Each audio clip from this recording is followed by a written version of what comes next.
banyak sekali mengetahui mengenai latar belakang seorang Faris RM, baik kepribadiannya, baik karakternya, baik tingkah lakunya, baik keahliannya dalam bermusik, baik kemampuannya mencipta lagu, dan juga mengenai tingkat popularitas.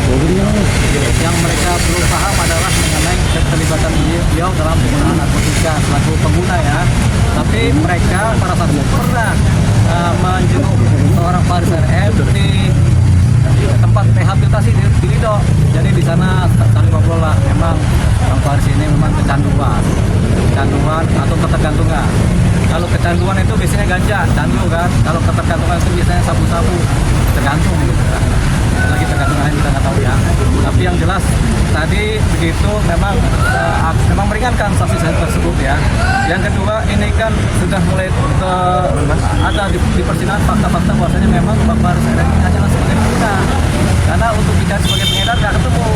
Di bukti saksi-saksi memang nggak ada begitu. Jadi memang dia adalah pengguna, terbukti dengan adanya tindakan membeli barang ini, narkotika ini kepada pihak lain, dan jadi dia hanyalah sebagai pengguna. Ini satu persoalan karena negara kita, negara kita ini kan sudah banyak tempat-tempat rehabilitasi terhadap penyalahguna narkotika atau korban-korban atau orang yang kecanduan narkotika kan. Jadi tempat rehabnya di rumah sakit A, B, C, D, di Lido juga ada pusatnya kan, rehab. Jadi tujuannya rumah sakit rehab itu, tempat-tempat rehab tujuannya adalah supaya para pengguna itu tidak dipenjara, tidak disidang di penjara, tapi mereka langsung direhab supaya sembuh. Kenapa? Kalau mereka para pengguna narkotika di penjara, bukannya sembuh malah tambah gila gitu.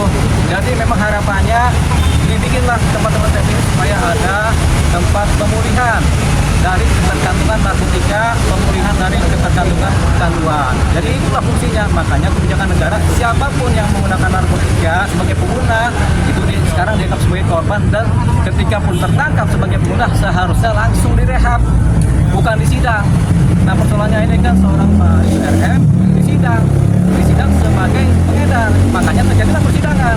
Padahal sebenarnya kalau lebih teliti dia hanya menggunakan, terbukti di persidangan dia hanya menggunakan. Makanya ini adalah satu aktivitas hukum yang agak berlebihan terhadap diri seorang Faris RM. Kenapa? Karena dia bukan pengedar tapi disidang sebagai pengedar. Padahal setelah terbukti di fakta untuk persidangan dia hanyalah sebagai pengguna.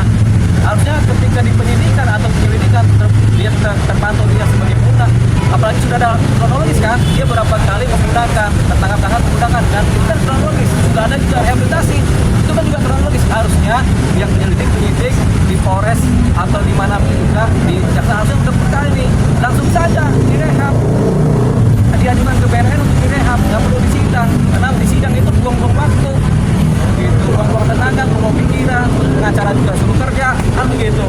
Jadi ini yang kita harapannya terhadap pengguna narkotika hanya kasus itulah yang kita kirimnya di sidang. Selebihnya kalau ada pengguna narkotika kedapatan harus sebagai pengguna ya langsung direhab, karena tempatnya udah banyak. Ingat tadi yaitu untuk memulihkan seorang pengguna tempatnya adalah di rehabilitasi, bukan di penjara. Kalau di penjara yang ada tambah gila, itu dia kuncinya. Makanya itu kuncinya. Jadi harapannya tidak ada lagi pengguna narkotika yang kemudian di penjara atau disidang sebagai pengguna.